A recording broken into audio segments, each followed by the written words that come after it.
22 জানুয়ারি রাম মন্দিরের উদ্বোধন, আর তা নিয়ে আনন্দে মেতেছে গোটা দেশ। বিশেষ করে বিজেপি কর্মীদের উচ্ছ্বাস একটু বেশি, কেননা তাদের সরকারের আমলেই যে রাম মন্দির হচ্ছে। আর তা নিয়ে বিরোধীরা কম কটাক্ষ করেনি। তারা সবসময় বলে এসেছে যে বিজেপি ধর্ম নিয়ে রাজনীতি করে। এবার সেটা জলের মতো পরিষ্কার হয়ে গেল। বিজেপি নেতা প্রকাশ্যে বলছেন যে আমরা রামকে নিয়েই রাজনীতি করি এবং করব। 100 বার, 500 বার, 1000 বার করব। এটা ভারতবর্ষের প্রাণ। রামকে নিয়ে করব না তো রাবণকে নিয়ে করব। বিজেপি নেতার এই মন্তব্যে ফের শোরগোল পড়ে গিয়েছে। রাম মন্দির প্রতিষ্ঠা নিয়ে রাজনীতি করছে বিজেপি, এরকম অভিযোগ তুলে বারংবার সরব হয়েছে রাজ্যের শাসক দল। গোটা বিষয়টি নিয়ে রাজনীতিকরণের জন্য মুখ খুলেছেন পুরীর শঙ্করাচার্য স্বামী নিশ্চলানন্দ সরস্বতী মহারাজও। এই অবস্থায় রাম মন্দির নিয়ে রাজনীতি করাটাই শ্রেয় বলে দাবি করলেন বিজেপির সাংসদ দেবশ্রী চৌধুরী। তার বক্তব্যে তৈরি হয়েছে বিতর্ক। তিনি বলছেন, 1998 সালে সংসদে দাঁড়িয়ে অটল বিহারী বাজপেয়ী বলেছিলেন আমরা রাম নিয়ে রাজনীতি করি, এটাই আমাদের দোষ।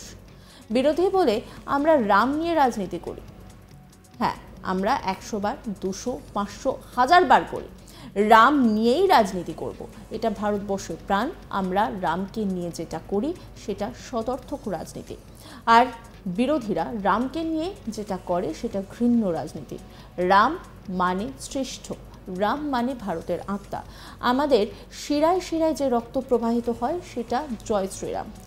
তাকে নিয়ে আমরা রাজনীতি করি, তাকেই আমরা প্রতিষ্ঠিত করতে চাই। এটা আমাদের শপথ।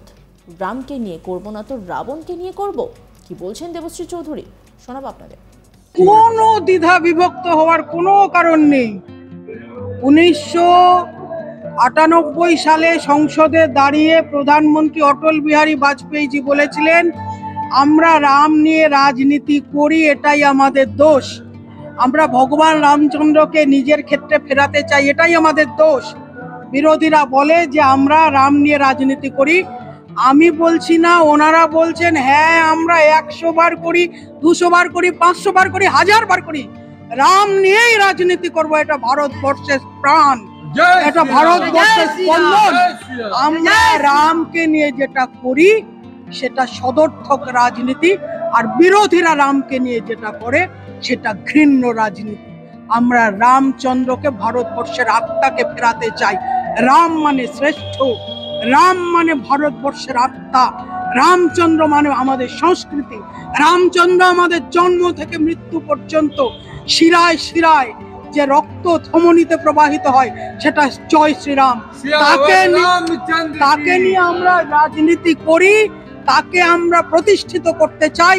এটা আমাদের শপথ, এটা আমরা আগে করেছি, আমরা ভবিষ্যতে করব, সারা জীবন করব। রাম মানে শ্রেষ্ঠ, সেই শ্রেষ্ঠতার পথই আমাদের পথ। অতএব শ্রেষ্ঠকে নিয়ে করব না তো কি চোরকে নিয়ে করব, রাবণকে নিয়ে রাজনীতি করব, বাবরকে নিয়ে করব, শাহজাহানকে নিয়ে করব, ব্রিটিশকে নিয়ে করব। আমার সংস্কৃতি পুরুষ রামচন্দ্রকে নিয়ে করব না তো কাকে নিয়ে করব? 100 বার নয়, 1000 বার করেছি, 1000 বার করব। বিজেপি সাংসদ দেবশ্রী চৌধুরীর এই বক্তব্যের পরিপ্রেক্ষিতে রায়গঞ্জের তৃণমূল বিধায়ক কৃষ্ণ কল্যাণী জানান ওর কথার আমরা গুরুত্ব দিতে চাই না। তিনি কটাক্ষ করে বলেন রামায়ণের কোনো চরিত্রের সঙ্গে ওর যদি তুলনা করা যায় সেটি হলো শূর্পণখা। ওর মুখে রামের ত্যাগ এবং রাম রাজত্বের কথা মানায় না।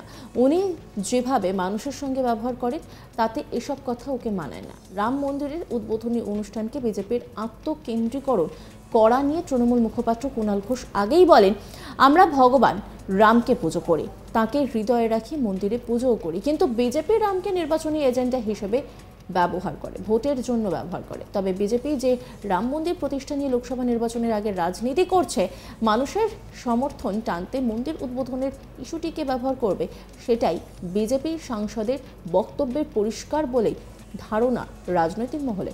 কৃষ্ণ কল্যাণী তিনি কি বলছেন শোনাব আপনাদের। উনি যদি রামায়ণের যদি একটা ক্যারেক্টারকে যদি ওনার সাথে তুলনা করা যায় তাহলে শূর্পণখার সাথেই ওনার তুলনা হয়। ওনার মুখে রামের কথা শোভা দেয় না। আমার বাড়িতেও রাম দরবার আছে, রাম মন্দির আছে, হ্যাঁ আমি দৈনিক পূজা অর্চনা করি। রাম আমাদের হৃদয়ে আছে। রাম মানে ভারতবর্ষের রাম মন্দিরটা যেটা হচ্ছে ভারতবর্ষের ধরোহর, এটা কোনো রাজনৈতিক দলের হতে পারে না। রাম মন্দির এখন কেউ যদি ভাবে নাও তৃণমূল করে, কেউ অন্য দল করে, তারা কি ওই রাম মন্দিরের দর্শন করার সুযোগ পাবে না? তো আজকে নিশ্চিত আমরা তৃণমূল করি কিংবা যারা অন্যান্য দল করি, আমাদের সবার মধ্যে রাম মন্দির নিয়ে আবেগ রয়েছে, বিশেষ করে আমরা যারা সনাতন ধর্মী। হ্যাঁ, আর কিন্তু সেটা আবেগ, ধর্ম নিজের জায়গায় আছে। আমাদের মুখ্যমন্ত্রী শিখিয়েছেন যে ধর্ম যার যার, উৎসব সবার। তো আমরা রাজনীতিতে কোনো সাম্প্রদায়িকতা আমরা বরদাস্ত করব না। রাজনীতি করব, ডেভেলপমেন্টের নামে রাজনীতি করব, উন্নয়ন বিকাশ আমাদের এলাকায় হবে, লোককে ভালো পরিষেবা দেবো, সেটা নিয়ে রাজনীতি করব। আর ওনার কাছে এইসব দেওয়ার আর করার কিছু নেই। সেই জন্য উনি মানুষকে ভ্রমিত করার জন্য এই ধরনের উক্তি করছেন, আমি তার তীব্র নিন্দা করছি। এই নিয়ে একটি রিপোর্ট তুলে ধরেছেন আমার কলিগ তন্ময়, দেখাবো আপনাদের।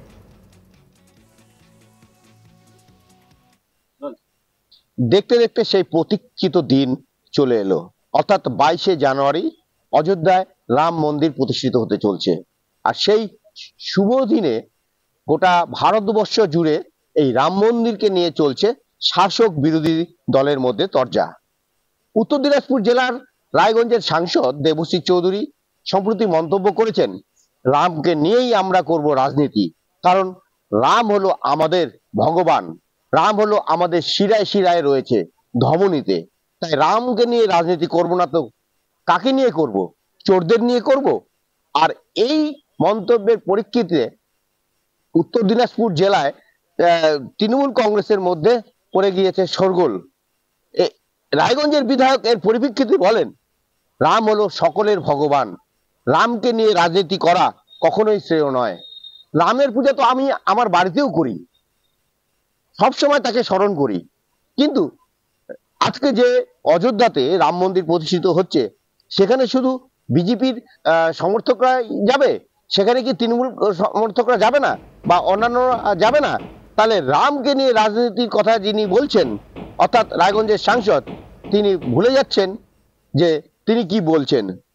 তার মুখে রামের কথা মানায় না, তিনি হলেন শূর্পণখা, এমনটাই মন্তব্য করেছেন রায়গঞ্জের বিধায়ক কৃষ্ণ কল্যাণী। দেবশ্রী চৌধুরী সম্প্রতি রায়গঞ্জের একটি অনুষ্ঠানে গিয়ে এই মন্তব্য করেন যে রামকে নিয়ে যদি রাজনীতি আমরা যদি না করি, তাহলে চোরদেরকে নিয়েই কি রাজনীতি করব? শাহজাহানদেরকে নিয়ে কি রাজনীতি করব? রাম হলো আমাদের আত্মত্যাগ, রাম হলো আমাদের একটা আমার হচ্ছে ভগবান। তো রামকে নিয়েই আমরা রাজনীতি করব। আমরা রামকে নিয়ে রাজনীতি করি সদর্থক, আর বিরোধীরা রামকে নিয়ে রাজনীতি করে একটু আলাদা রকম ভাবে।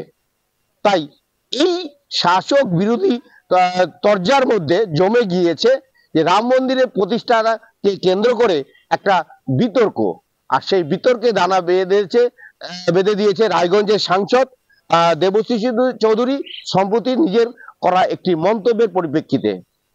তো এখন এই রাম মন্দিরের প্রতিষ্ঠা নিয়ে যে সম্প্রতি যে বিজেপি যেভাবে করছে রাজনীতি, সেটারে কিন্তু বিভিন্ন মহারাজরাও কিন্তু তারা কিন্তু তাদের বক্তব্যের পরিপ্রেক্ষিতে বিরোধিতার চুর চড়িয়েছেন। তেমন ভাবেই কিন্তু রায়গঞ্জের সাংসদও কিন্তু আরো এই জল্পনাকে উস্কে দিয়েছেন। সব মিলিয়ে কিন্তু রাম মন্দিরের দিন যত এগিয়ে আসছে ততই কিন্তু বেড়ে চলছে যে উত্তেজনা পারদ কিন্তু বেড়ে চলছে। অন্যান্য খবরের আপডেটের জন্য অবশ্যই নজর রাখুন আজ তাক বাংলার ইউটিউব স্ট্রিমিং এবং ইউটিউব চ্যানেলকে সাবস্ক্রাইব করুন, লাইক করুন, কমেন্ট করুন, শেয়ার করুন। পাশাপাশি হোয়াটসঅ্যাপে নজর রাখুন, কারণ সেখানেও রয়েছে আজ তাক বাংলা।